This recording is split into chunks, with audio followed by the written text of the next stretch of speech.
I'm delighted to open the first plenary session of this year's Global Strategic Review. A reminder for everyone in the room that all the plenary sessions are entirely on the record, so those who are tweeting or reporting through other means have free rein during all the plenary discussions. The breakout groups that take place this afternoon are off the record, so I would ask for a greater degree of discretion during those. And you've all signed up or been assigned breakout groups, and I would invite you to be certain to go to the breakout group for which you're assigned. Exit visas and entry visas from particular breakout groups are not something that chairs of the breakout groups are authorized to provide, so you must go to the breakout group to which you've been assigned. This GSR is about the changing strategic landscape, and obviously strategic change in the Middle East and North Africa has been of the most dramatic kind. The IISS issued its strategic survey a few days ago, and we had a 21,000-word chapter on the Arab awakening, as we styled it, and certainly one of the self-evident conclusions of that chapter and of most commentary on the Middle East this year is that the transitions that have been started in these countries are certainly incomplete, half-baked, and there's every possibility that some of these revolutions can be hijacked by actors other than those that animated them in the first place. And we saw overnight, as Amr Moussa was speaking virtually here, that there was an attack by protesters on the Israeli embassy in Cairo. The whole of the Israeli staff, minus the consul, have been repatriated back to Tel Aviv. Police in Egypt have been invited not to take their holiday, and the situation remains tense. So understanding the Arab awakening is a continuing duty both of political actors and of analysts. Yesterday, Amr Moussa said that it was necessary to have a judicious mix of the older and younger generation in order to ensure wise policy. The IISS can't completely disagree with that maxim, so we are beginning today's deliberations with the wisdom of Jean-Claude Mallet, a member of the Institute's Council, who will make some remarks about how the Arab awakening affects the Western encounter with the Middle East. And after his sage words, we'll have the younger generation give their quicker points of views, trained through their active tweeting activity to be within 5 minutes each, and I will introduce them each as they speak, and then we'll have an open conversation, and I hope that this morning will offer opportunity for vigorous debate. So without further delay, I'd invite Jean-Claude Mallet to make his opening remarks. Jean-Claude. Thank you, Mr. Chairman. So I'll try to be both on the side of age and vigor in this panel. We are on the eve of a sad and dramatic 10th anniversary of the attacks of 9/11 against the United States. Past year has shown so many signs demonstrating that we are living this decade. It's a decade which has been so often dominated by wars and by military build-up, except in Europe. War in Afghanistan, war in Iraq, war in Lebanon, multiple terrorist attacks against civilian populations, striking first Muslim civilians in Muslim countries. We must never forget that. But also striking capitals in Europe, capitals in the far and southeast, capitals of big cities in Africa. Now we see a time of change, a deep shift in many of the main features that have framed the past decade, framed our global security, framed our analysis. Among these changes, the Arab wave, a revolution in waves, striking the whole of the Arab world. And this wave has left us, observers, analysts, policymakers, stunned. There at last a real, true, genuinely Arab phenomenon. From Tunis to Sana'a and up north of Syria, and including on the Gulf itself. Tremendous call for justice, and I insist on this choice of word. Justice has destabilized old regimes, supposedly strong, with incredible and repeated demonstrations, show of courage, show of strength in many places. It has been first the work in the first ranks of the young generations. This generation that we have omitted to analyze the desires of. But as has been said yesterday by our honorable guest speaker, with the young generations, it is the whole of the Tunisian society that lifted up after the tragic gesture of Mohamed Bouazizi in December 2010. It has gained the 82 million Egyptians in the strongest possible signal to the whole of the Arab world. It gained the people of Yemen. And for months now, hundreds of thousands of Syrians are defying in the streets the shooting of mukhabarats and brigades of armies loyal to the Alawi regime. Many lessons to be learned, from my point of view, from this still developing situation. First, it is a justice-driven movement and wave. This was the big surprise to the analysts, still framed by the images of the revolution in Iran with the cleric Shiites in 1979, or as in France and most of Europe, struck and stuck by the images of the Algerian civil war starting in 1991. This has really framed and designed our vision of the Arab world and in our public opinions as well, up to the point that it was thought there was no escape between Islamism or dictatorship. But this has proved wrong. It is possible for the Arab world to change and to join even the globalization wave. This wave is not Islamist, it is not religious, it is even not anti-Israeli, and the last couple of weeks are not changing this analysis because there are specific reasons for this, the present moment of violence in Cairo. It's not even driven, and we shouldn't be mistaken in that, by a sort of research or quest of a Western-style democratic system, even if some elements of democracy, of course, are in there. It's not even either anti-Western revengeful. No, it is a claim for justice and human dignity. Justice against the greed of small-numbered elites, against corruption, against unemployment, against tyrannies. And it's not ended. Like the Tunisians, like the Egyptians, like the Libyans, the Syrians call for justice, and they call for justice for nation Syria, because it's also a nation-based movement. This generation, this movement is really not going to obey the domino effect that we have seen, for example, in the fall of the Berlin Wall or of the Iron Curtain.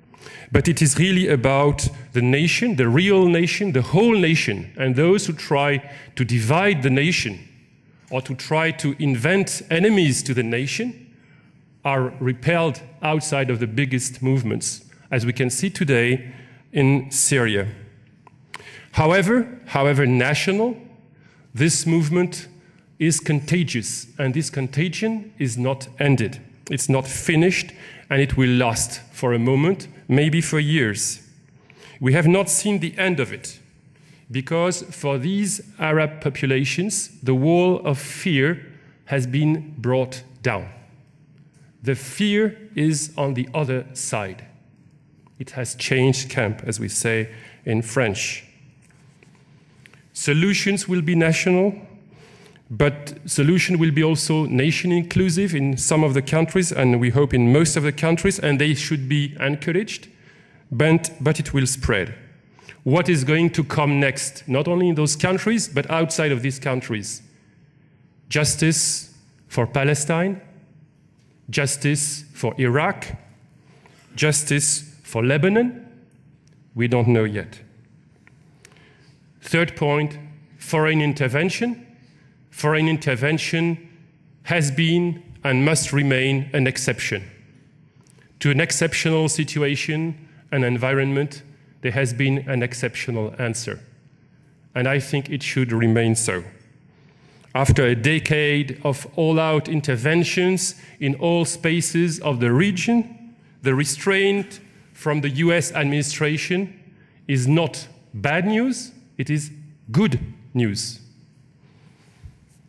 Sign of caution and wisdom, because the risks associated to mistakes that we would do, particularly the Western powers in the region, through not wise interventions, are so huge, so enormous that they could lead to disaster. Now is the time for strategies which will use diplomacy, pressure, which might use also sanctions for those governments that are putting themselves in the margins of civilized societies, but certainly not intervention. Stubborn efforts of diplomats are required in the situations which are really in a deadlock, and these strategies, indirect strategies, are really the ones that are waited for because of the claim for justice and dignity. Many observers have also stressed the defeat of Al-Qaeda and terror movements in the streets of Arab countries, which were precisely the main target of this organization. But it is an astounding political and moral defeat for terrorism. In a way, the streets of Cairo, of Tunis and elsewhere have finished the job on bin Laden even before his death. Of course, you would say I'm painting a too rosy picture, too optimistic picture, but it's just also so that we salute this movement, this popular movement, and not simply embark on the risk assessment that we risk to concentrate on this morning, I'm sure. Lots of questions remain unanswered. What's going to happen in the Maghreb? And as Europeans, as a country with a border and a long coast on the Mediterranean, of course we wonder what's going to really happen in Morocco and Algiers, with a huge young generations unemployed, with questions of immigration unsolved, with attempts to cooperate on all sides of Mediterranean Sea that Europe is trying to push forward.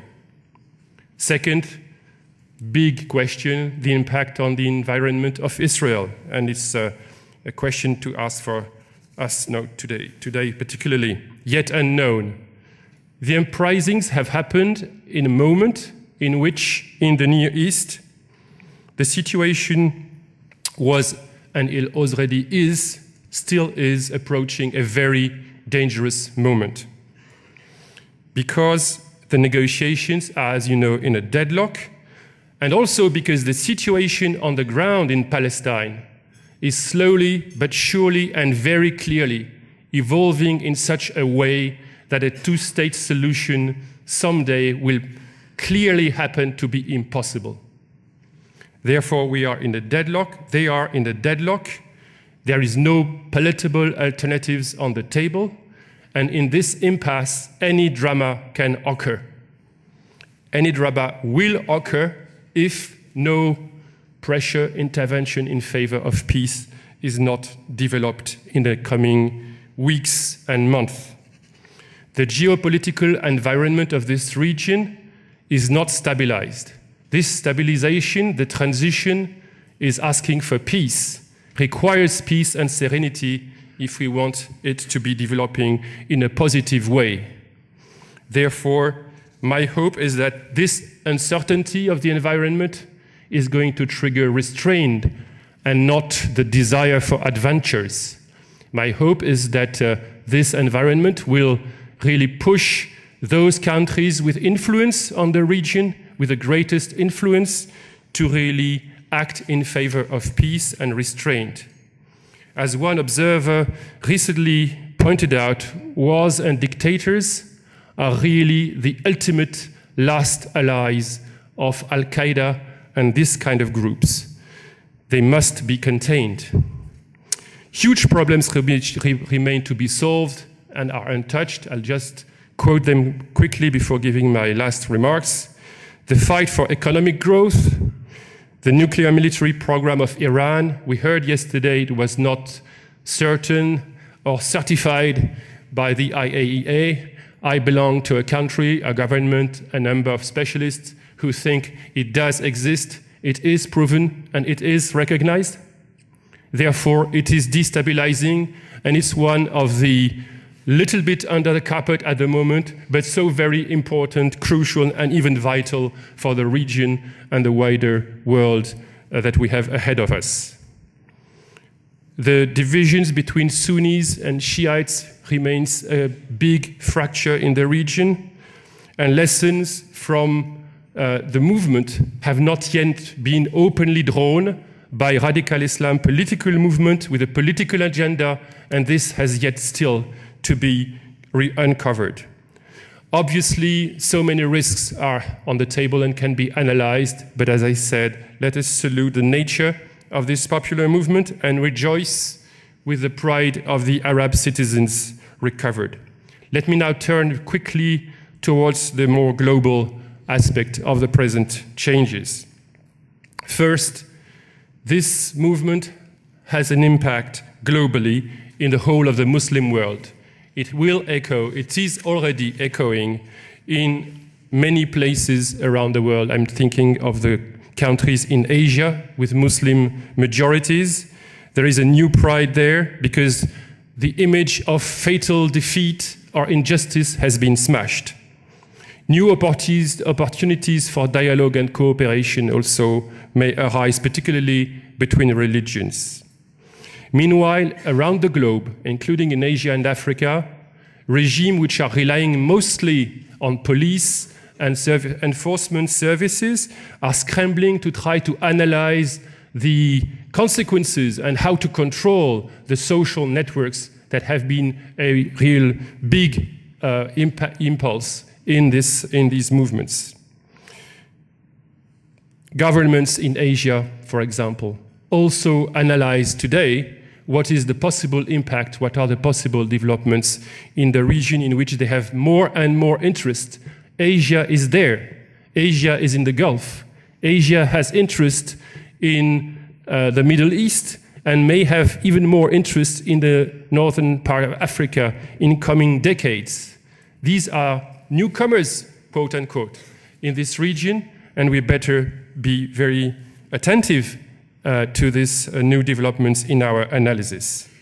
African countries, they will be torn, they are torn between the fear of being again even more marginalized and of course the hope that this possibility to overcome injustice is at hand.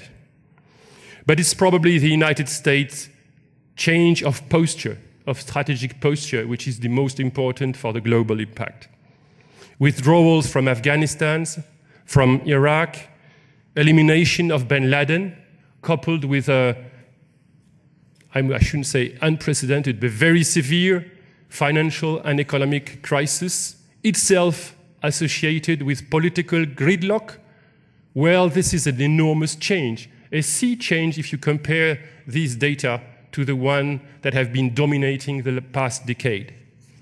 But it does not mean that America concentrating on nation building inside the United States is bad news.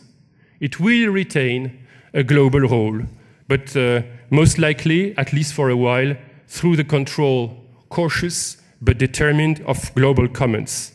This change does not mean by itself paralysis or isolationism.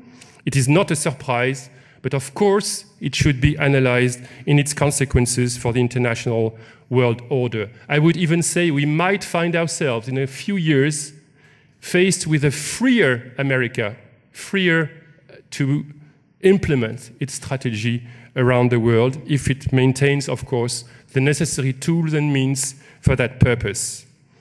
Nonetheless, it will raise question on international order and question for Europe, and I will finish by that. There are a lot of lessons to be learned for Europe from this crisis. The first one is humility. No. We are supposed to be the best specialists in the world of the Middle East, no, particularly the French, by the way. And we have been completely taken aback by what has happened. And a few other countries around this table. We've been taken aback. What does it mean? The incapability to foresee, to anticipate, not to speak preventing, to anticipate what is happening in region of strategic interests not so far from Europe.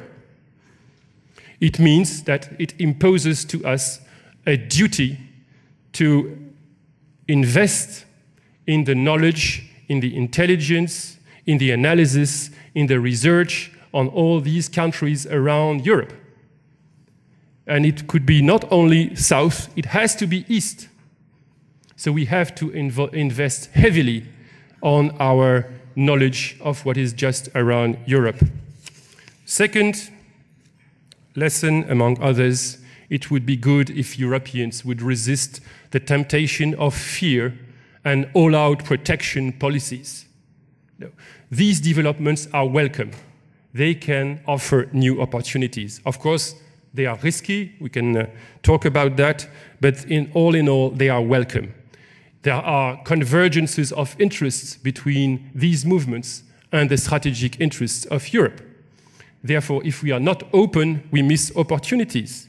And the risk today, as you know all, is so high that Europe will erect new barriers, erect new protective measures, just turn its back to the possible movement of history that I just want to call here, let's be open and let's be faithful to our cultural traditions. The third point is military analysis. Some of the main priorities that our doctrines in Europe have integrated in the past few years have been confirmed. The regions of strategic interest of Europe do not completely overlap with the Americans, as we have seen in Libya, but they do in large parts, as we can see from Eastern Mediterranean to the Indian Ocean. In terms of military apparatus, there is perhaps no need for huge apparatus, World War II style, but we need a combination of specialized complementary professional forces delivering precise results in very different environments. That should be a lesson. Is it impossible for Europe to achieve this result? Are we condemned to choose between silent disarmament and over-investment in huge, high-tech, not always necessary new investments? I think giving priority to immediate in-the-field operational requirements, as well as intelligence and CQB and interoperability, sums it all.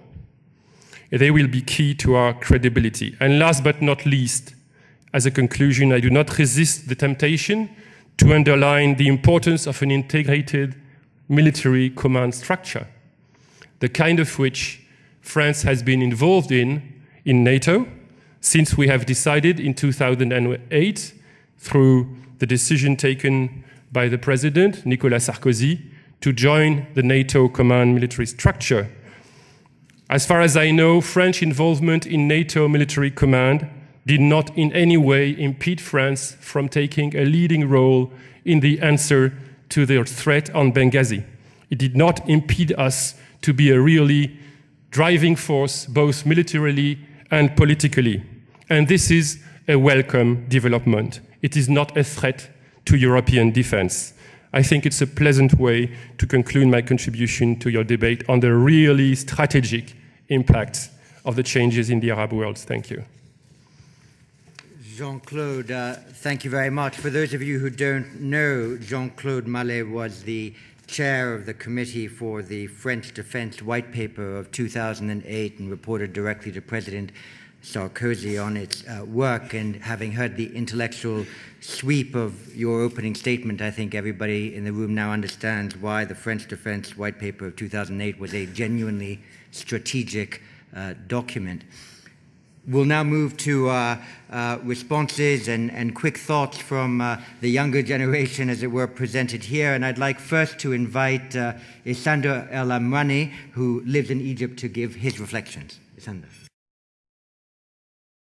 I think there's an irony that I'm the first to speak in this panel when I'm speaking about North Africa. North Africa used to be the region of the greater Middle East where not much ever happened, that no one cared particularly about compared to the Persian Gulf or to the Levant, where things were always blowing up and where oil was such an important strategic interest. And yet this year, North Africa has put itself on the map, starting in Tunisia and then Egypt and Libya, and rumblings elsewhere. And so I think it's important to remember that this is a region that actually has the majority of the population of Arabs. And that while it hasn't been really on the top of the agenda in the last 20 years in terms of Middle East politics, in a sense, has a great power of example, and I think in the next few years may very well determine the course of this revolutionary wave that's hitting the Arab world, especially Egypt, with its population of 85 million, setting the example for the others. So 6-7 months down the line, what is the state of North Africa post-Tunisia? There's obviously tremendous amounts of things that have changed, and for me, the most significant one is actually an intangible. It's something that I saw was in Tunisia shortly after the fall of Ben Ali, and I was in Egypt for the duration of the uprising. Was that people are having conversations with each other that they're not having before. There is a political conversation taking place that was simply absent. It's something short of a miracle that the first revolution of the Arab world took place in Tunisia, long considered the country where absolutely nothing happened, the most boring state in the region. And I think in Tunisia we have still, there's difficulties, there's problems, but still probably the most likely successful transition to a more democratic system in the region. And the reason is, I think, fairly simple, and this is a big factor to take into account when looking at all of these transitions, is that Tunisia had the most competent institutions and bureaucratic class in the region. It may have had a lot of corruption. It may have turned, by the end of the Ben Ali regime, into a quasi-mafia state. But on Monday morning, the Monday after the Friday that Ben Ali left, banks were open, bureaucracy functioned, things continued to work. That was not the case in Egypt. Egypt, I think, will face a much more difficult transition than Tunisia, simply because of the deterioration of state institutions and the problem of lack of effective and convincing political leadership. One of the strategies of the Mubarak regime, and one of the reasons he remained in control for so long, was that it decapitated emerging political leaderships. And this is one of the key problems we saw today. Egypt is in the news this morning because of the attack on the Israeli embassy last night. And personally, I feel that the attack happened partly because, could have been avoided if handled better by the authorities in Egypt, if the furor over the killing of the Egyptian border guards had been handled better. All of these countries, as they gain for the first time a real political life, are having to adjust to the responsibility of political action. And it's going to be a slow process, simply because leadership figures were largely absent all these years, because they were monopolized by the presidencies or the ruling parties. I think if we turn to Libya, that's probably where that phenomenon exists at its most extreme. It's interesting to note that there's already complaints only a couple of weeks after the fall of the Gaddafi regime. There's already complaints about the governance of the rebel government, and that's going to be the interesting thing in Libya is that historically it's not a very united country. It's a country that was brought together by Gaddafi, but through oil and fear. The rebel movement is largely composed of autonomous katibas, militias, about 50 of them, and does not. The transition to a united government, I think, is going to be difficult, and that's the next struggle in Libya. I'd like to. The question of the management of these transitions is going to be quite important. A lot of these, Egypt and Tunisia in particular, have one of the reasons there were troubles in the beginning in Tunisia. I think these are over, and we're heading towards the election of a constituent assembly in October. Was the difficulty of setting a transitional agenda. In Egypt, this is the big problem today. There is a lot of disagreement over the electoral law, a lot of disagreement of how this transition should take place. Amr Moussa, speaking last night, for instance, opposes the current transition model. He would have preferred the presidential election first. He prefers a quick transition. We're heading into there is way too much uncertainty in the way the transition is taking place in Egypt. We don't know when the presidential election might be in a country where traditionally the presidency is very strong and sets the agenda. And I think although I'm generally optimistic about Egypt, there is a lot to worry about of the style and competence of the interim government, of the military-led government, and its actions. I'd like to turn finally to those countries where not much has happened, Morocco, Algeria, and Mauritania. In Morocco, Turkey and Iran for power and influence in the Middle East. And there was an interesting line from Tony Blair's recent autobiography in which he was talking about his transition from old labor to new labor. And Blair said about himself, he said, I come from the middle class, I have middle class sensibilities. And the thing about old labor was that they seemed very much interested in celebrating the working class, but they didn't really seem interested in turning the working class into the middle class. And likewise in the Middle East, Iran is very interested in celebrating the downtrodden and the dispossessed and the alienated, but not really interested in seeing the downtrodden and the dispossessed and the alienated become the upwardly mobile, because once they become the upwardly mobile, they're no longer constituents of Iran. And I think Turkey is kind of the new labor to Iran's old labor in the Middle East. And as we see the Middle East, as we see growing signs, inshallah, of stability and prosperity, I think Turkey's role gradually is going to eclipse that of Iran. We're already seeing this in opinion polls throughout the region. So I'll end my comments there. Thank you. Thank you very much. Well, I think you've heard lots of quotable things from this panel already. I'll open it up now for discussion, return to the panel once we've had a number of interventions from the floor. Turkey's been mentioned a number of times, so I'll turn first to Mr. Bakshi from Turkey, and then I'll actually run along that front row. Thank you, Mr. Chairman. I think Turkey is not represented at the panel, so I find it a big lack of the debate. But both Mr. Emile and now our Iranian friend have been indicating about the role of Turkey.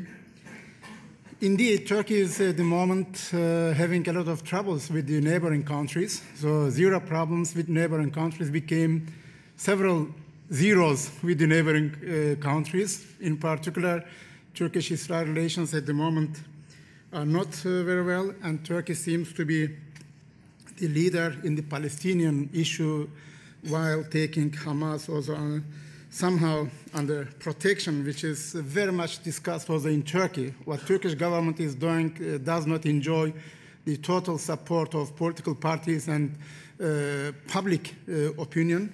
Therefore, Turkey is a new dynamic in the Middle East, certainly, and has to be taken into account for every country. At least what Turkish Prime Minister and the Foreign Minister are trying to do now indicates that Turkey is going to stay there for a long time. This Iranian-Turkish rivalry, I can only agree with this. It is also a very realistic approach. Turkey and Iran do not have similar aims because they have two different structures. But what Mr. Emile said, just to mention, I agree with you. In case of Syrian policy, there is a big disappointment, but you have to understand that the Turkish Prime Minister made a big mistake in Libyan case.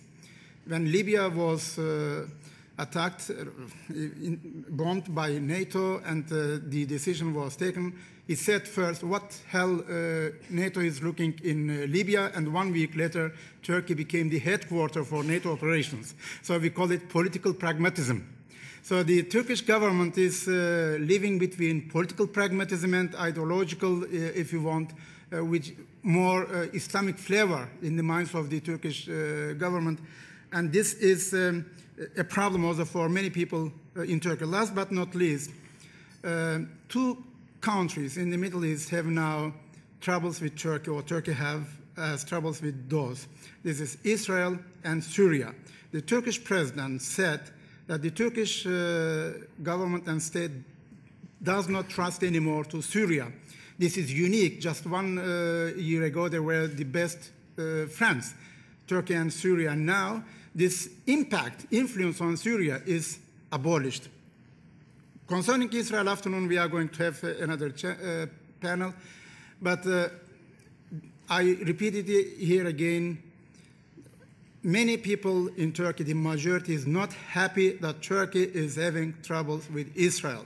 It is not normal. It is a mistake of historical conditions at the moment, and many people expect that it will be improved.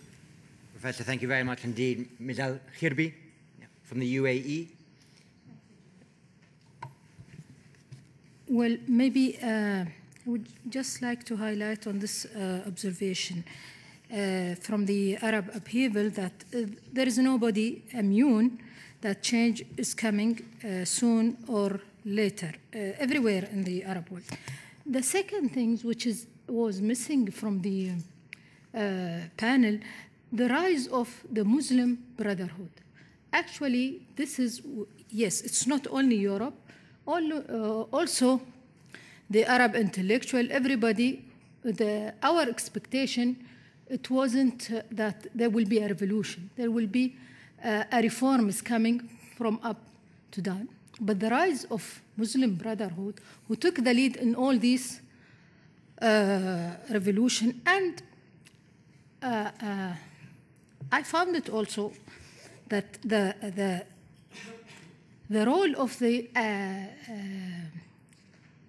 Changement Academy, which is based in United Kingdom, run by Al-Qaradawi son-in-law, and that they were training people in the Arab world, in Egypt, in Tunisia, for the peaceful non-obedience. So this didn't come just in one day. It was prepared for 3 years. So also this is highlight what will be the role of Muslim Brotherhood in the future, how it's going to be. The second thing also, the Qatari role in these upheavals, and how it's going to be also in the future, Al Jazeera, the media role in these upheavals.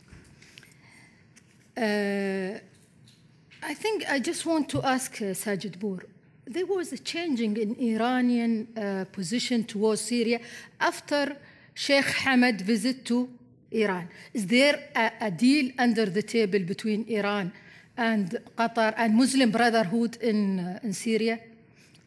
And the last thing, that the role of the West towards compare between Syria and Libya. There is no oil in Syria. That's why there was no, or there is no intervention also from the West. If somebody can correct me. Thank you. Thank you. Mohammed Al-Ghaffar from Bahrain. Thank you, Dr. Chipman.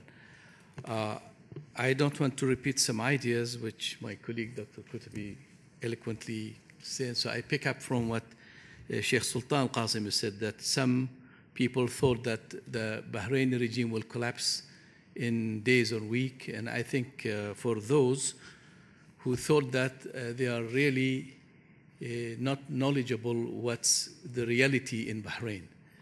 The question is now, what started in Bahrain, it's not revolution. It was something sectarian religious movement which started on 14th of February because you talk about, for example, other issues in other countries like unemployment and other things. Let me give you an example that unemployment, the percent of unemployment in Bahrain is 3.4%. The per capita in Bahrain is 40,300. We are number 20 in the world. Very high rating for Bahrain in the United Nations Development Report, Human Development Report. So all these indications show that Bahrain was on the right track on the economic development. When we come to the political development, you know, the reform process started in Bahrain in 1999, even before the reform in the region, or Americans started talking about reform. So the problem, the chronic problem which we are facing in Bahrain, how you can institutionalize democratic institutions while you are dealing with theocratic political movements. So this is the challenge what we are facing, because, for example, now most of Sunnis and Shiites who are active in politics, they belong to religious movements or religious groups. So in Bahrain, for example, let's say Al-Wafaq was the Shiite, biggest Shiites, they have something they call it Ulama Council, which is exactly similar to experts council. They cannot accept on any bill in our parliament without going to religious council, which is not an official council in Bahrain. It's formulated by the mullahs or on the Shia side. Thank you very much. Thank you. And those were three excellent interventions, but let's try to keep the next 3 or 4 to 90 seconds each if we can. Mr. Dansbrucker, go ahead. Thank you very much. I wanted to applaud the summary of the panel, but I have a little bit of an issue concerning the introductory statement about major strategic change in the Middle East. I think, number one, we have to recognize that the traditional key leading power in the region has chosen to begin leading from behind if it's going to lead at all. That's the United States. So we have an absence, a relative vacuum in that key region of the world, which brings to bear, in my eyes, triangular relationship, which might be up for no good in the near future. And it was, especially by my younger colleagues whom I wanted to applaud, especially for their interventions, it was brought up that the triangular relationship between Turkey, Iran, and Saudi Arabia. They, especially the Saudis, for whatever reasons, have chosen to reduce the strategic trust in Washington and to take matters in their own hand. Next, we have, especially if you see the operations in the UN Security Council, a reassertion and an attempt of reassertion of Russian interests. On several occasions, we see now suddenly that old traditional relations are going to be in attempt to be remobilized. And finally, we have a new player. And that new player wasn't mentioned so far. And I'm a bit surprised, China. And besides this, just one quick note, there is also a fundamental change in the generational dimension and, for the first time, a key role, not only behind, by young women. And we have to recognize that there is another 50% who has been so far a little sidelined. That's it. On that note, Ellen Leipzin. Thank you, John. I have a question for Emile on your concept of the old order meeting the new order in the core Arab heartland. I wonder whether you think the Egyptian military could or should try to help the Syrian military right now get through a kind of conceptual transition in their own thinking, how you see the durability of the Syrian security services sticking with Assad, or whether you think that's subject to change. We understand that the Iranians are advising the Syrians, but is there the potential that any Arab country that is in transition now could help the Syrians sort of soften the way they're dealing with their own society? And I wonder if you could say anything about Jordan. What do you see as the resilience of the king, the security services, and the sense of stability there? Thank you. Ellen, thank you. Joachim Krauser? Yep. Yeah, thank you very much. I have just a short question directed to Mr. Mallet. I very much agree with your analysis of the situation. My question to you is, are there any similarities to the revolutions of 1989 in Eastern Europe? Or are there differences, major differences? And what does this mean for the policy of the European Union and of the EU member states? Because in the 1990s, we were able to channelize these revolutions in Eastern Europe to a degree that in most cases there was a good end. Do we have any instruments available to help to channelize the revolutions in the Arab world in a similar way, or is this far away from us? Thank you. And the last two interventions before I return to the panel is Mr. Martellini and then Francois Aisbourg. Mr. Martellini first. Thanks, Chairman. I have a short question for my friend Karim. Do you think that there is in course in Tehran a sort of geopolitical paradigm shift?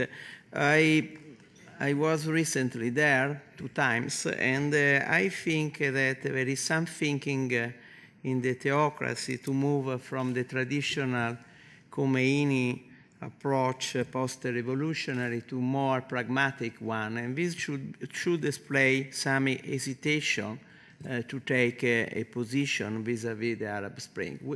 What is your thinking? François Aisbourg?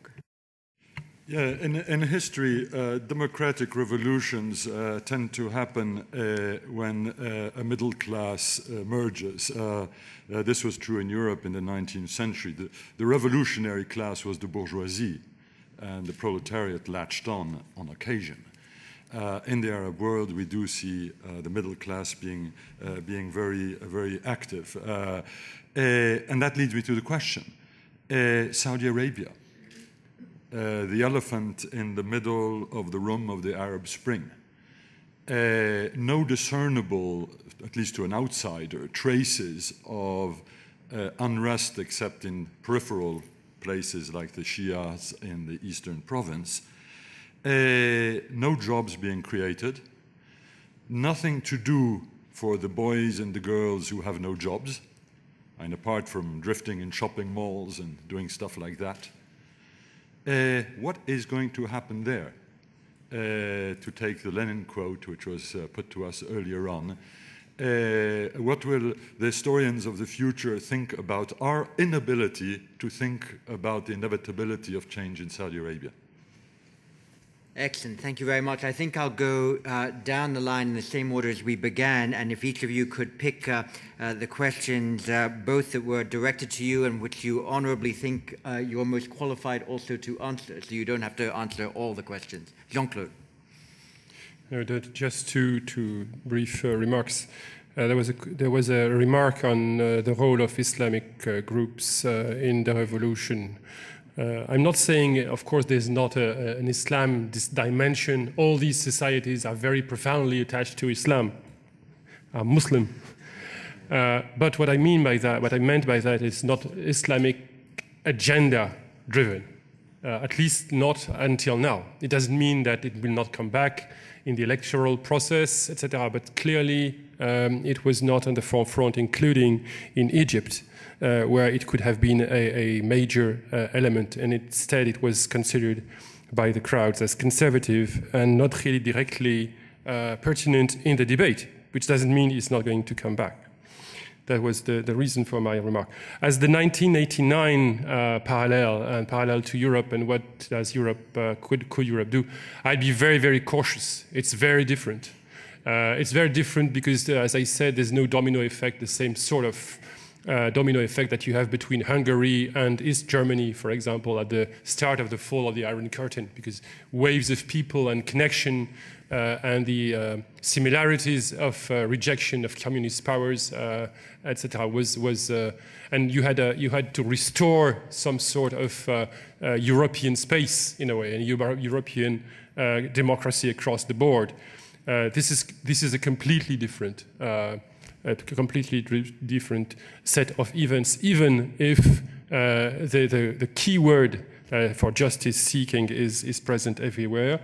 And last point, I would add to this that perhaps the Western community of states is going to face big problems as we head, for example, towards the vote on Palestine in the coming weeks. And maybe even the Europeans are going to face this situation in with divided positions, which is not going to be very favorable to united European approach of the system and the regions. First, on your comments on Turkey, I largely agree, but there's a sense, we were talking about the Iran-Turkish rivalry. There's a sense that in Syria, somehow Turkey was checked by Iran, that somehow the real reason why Turkey didn't move more aggressively. And I don't know if it's true. It's probably, there are several factors, but that's one of them. So, I'm very curious to see whether, what kind of discussions happen between Tehran and Ankara over Syria. Another point is that there seems to be somehow like a division of roles in Turkey between Erdogan, Gül, and Davutoglu. Gül has been the harshest on Syria. He's the one who said, Syria is no longer a friend and so on.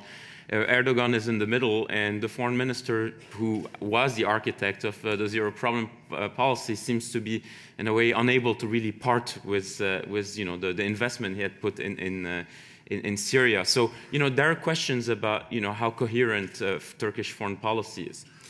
On Alan Leifson's points about what the Egyptian military can teach or not the Syrian military, well, I think we're looking at two very different models. If you look at the sons of Mubarak's, they were in business. They were trying to, both Ala and Gamal were, they didn't join the military.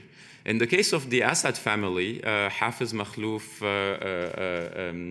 Maher al-Assad, are some of the main commanders. I think the models of how those, at the very top, people think about the military are fundamentally different. There's another difference in terms of, in Syria, the top units are, sectarianism is a huge factor, and basically a lot loyalty is also based on this factor. When a general is a Sunni, his deputy is a Alawi. When the general is a Alawi, then his deputy is a Sunni. So there are mechanisms inside to make sure that armed forces and security forces will be loyal. I personally doubt that there is much discussion right now between the Syrian military and the Egyptian military, whether at the strategic level or the operational level. I think these are two countries that are embroiled in their own local crisis.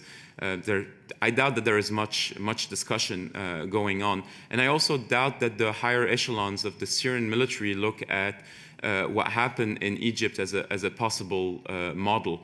Most of the defections that we saw are, low-level and mid-level military personnel in Syria, not at the top. Even though I have to say that the change at the defense minister level was quite interesting, but we'll discuss this more in the Levant panel, and we have a great expert with us, Andrew Tabler and Marwa Dawoodi, who can help us understand the dynamics in the Syrian military better.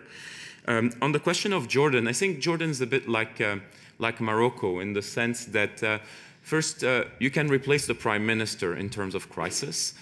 You can adopt a few constitutional changes. You can announce vast constitutional changes towards a more perfect constitutional monarchy. But so you have tools to deflect criticism. I also think that Jordan, benefits from a strong security service, one of the strongest in the Arab world, and still strong support from key constituencies. The monarchy can count on people who have a vested interest in the survival of the monarchy. So I wouldn't put Jordan at the top of my list of the most unstable regimes in the region. And finally, one quick point about Bahrain. Yes, the opposition is to a large extent sectarian, but that's not the entire story. I mean, there is a real issue of political underrepresentation in the country that needs to be addressed. Otherwise, there wouldn't be, efforts to reform. So I think there is some awareness at the leadership level of the need for political reforms, but obviously they haven't been enough for a large part of the Bahraini population. I think we have to look at the opposition as one of the most reasonable and moderate in terms of its demands in the Arab world. It's not asking for the collapse of the regime, it's asking for reforms. And I think the burden right now is very much on the shoulders of the monarchy in offering a genuine dialogue to the opposition.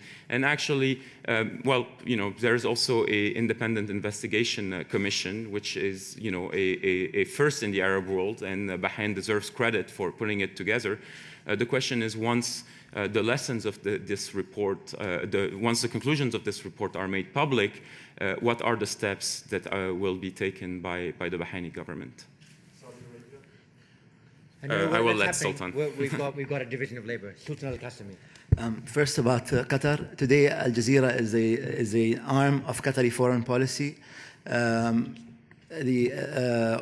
Additionally, the role of Qatar was to assist the Libyan rebels in establishing a channel in Qatar based in Doha as well. For instance, Al Jazeera broadcasts on FM as well as on TV in Libya, so it's quite an interesting issue. Saudi Arabian regime, four issues. First of all, the king is very popular. Even from what I speak with people in Saudi Arabia, I can tell there is theocratic legitimacy. This is the second reason.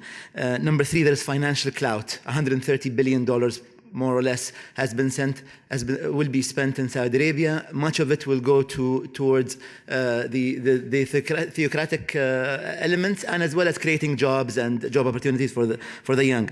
And number three, Saudi Arabians in general are weary of the social upheaval that's taking place around the Arab world. They would like maybe some reforms, but they don't want to see street warfare as they've seen in Syria and Libya. However, having said that, this is unsustainable because the budget of Saudi Arabia with oil today is about $85 a barrel. It will go to 115.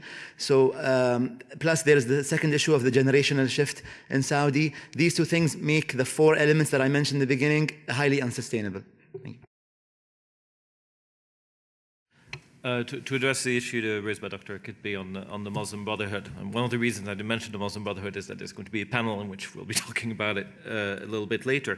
But I think, yes, it's true that certain ideas vehiculated by the Muslim Brotherhood and by Islamist thinkers like Tariq al-Bishri, who developed the notion of civil disobedience in Egypt, for instance, were influential. But I think you do have to remember that on January 25th, the Muslim Brotherhood did not participate in the original march, that the leaders of the revolution in Egypt, the initiators of the protests that were largely social protests that began the revolution in Tunisia, were not Muslims, that the Muslim Brotherhood was initially quite ambivalent about the revolution, and that the Muslim Brotherhood, certainly in Egypt, certainly I think in the Nahda movement in Tunisia and other places,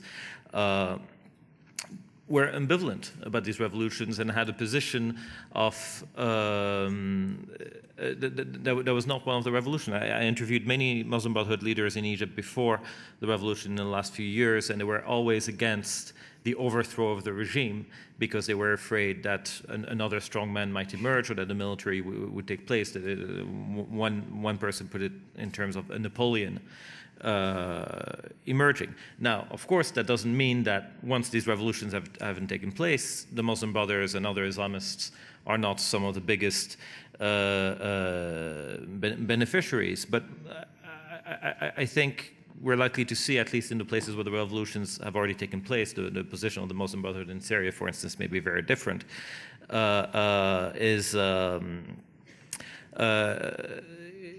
has evolved dramatically because of the revolutions. The Muslim Brotherhood used to be a very united political force. Is still strong, but it's splitting up in Egypt, and other Islamist political forces have emerged and are now competing against it. So the Islamist scene is changing rapidly. That being said, I do agree with your point that there are certain wider global Muslim Brotherhood currents, such as the one led by Sheikh Qaradawi, that are reaching today the peak of their influence, and who's, partly because Sheikh Qaradawi is on Jazeera, partly because they will be echoed now, perhaps through Muslim Brotherhood participation in future governments in Egypt and in Tunisia. The Muslim Brotherhood thinking is likely to be a major intellectual influence over the next few decades. And Karim, make certain that you answer the question on the Qatari role in discussions between Iran and Syria, or affecting the Iranian public attitude, at least, on Syria. That's actually the first question I'll address. I was asked whether Iran has reached a deal with the Syrian opposition behind the scenes through Qatar. And there's an old Taoist adage which says that those who talk don't know, and those who know don't talk, and those who talk don't know. And I belong to the latter category there. But what I would say is this: I think that the violence and brutality in Syria escalated to such a level that Iran could no longer simply dismiss it as Zionists and Americans. But I think what's key there is that you haven't had any statement from the Supreme Leader who's told the Assad family to dialogue with their population, not use force against it. So my sense is that although publicly they've made certain statements, privately they've continued to offer the Assad regime their unequivocal support. And the long-held philosophy of the hardliners in Iran is that you never compromise when you're under pressure. You never compromise when you're under siege, because that doesn't alleviate the pressure. That projects weakness and invites even more pressure. So my suspicion is that they've told Assad not to compromise, not to cede 1 inch and project weakness. Second point, briefly about China. Wolfgang asked about China. And to make kind of a sweeping generalization, I think that the division of labor in the Middle East over the last decade or so, I would argue, has been the following. Europe very admirably focuses on human rights and accommodating refugees. America focuses on security, and China reaps the economic benefits. And there's a joke that Iran won the Iraq War. I would argue that China so far has won the Iraq War. They've been the ones who have gotten the honeyest of the oil deals. But I would argue in the coming years, so far China has wielded tremendous influence in the region and has benefited from in the region with very little accountability. In the coming years, I think there's going to be accountability for China's endeavors. China had to evacuate 38,000 people from Libya. And I think increasingly, their close ties with some of these most repressive regimes are going to be talked about in a way which I haven't talked about. The last point I'll make is from a question from my Italian friend about whether Iran is now seeing the light and they're going to take a more pragmatic tack rather than an ideological one. If you look at Iran internally since the death of Ayatollah Khomeini in 1989, broadly speaking, there have been two different factions. The first is the reformists, represented, I think, by Mohammad Khatami, who've argued that in order to preserve the regime, in order to preserve the sustainability of the regime, we need to ease political restrictions, we need to ease social restrictions, and appeal to people's economic discontents. The opposite faction, the hardliners represented by Ayatollah Khamenei, have precisely the opposite worldview. And they believe that when you start to compromise on revolutionary ideals, that's when the entire system could unravel. And I think what was really a seminal experience for Khamenei was watching how perestroika unraveled the Soviet Union, or at least that's his interpretation of it, that when the Soviets began to compromise on revolutionary ideals, that's when the entire thing unraveled. So Iranian politics are very unpredictable, but one thing I do feel confident saying is that I'm doubtful that Ayatollah Khamenei will reinvent himself at age 72. So thank you. Thank you very much. Well, this was our opening panel. It was an aperitif, a first course, and pretty much a main course as well. Thank you very much to all the panelists for stimulating our thinking as we lead into a coffee break from which we will return at 10:30, but not before you all thank our panel for their effort. Thank you.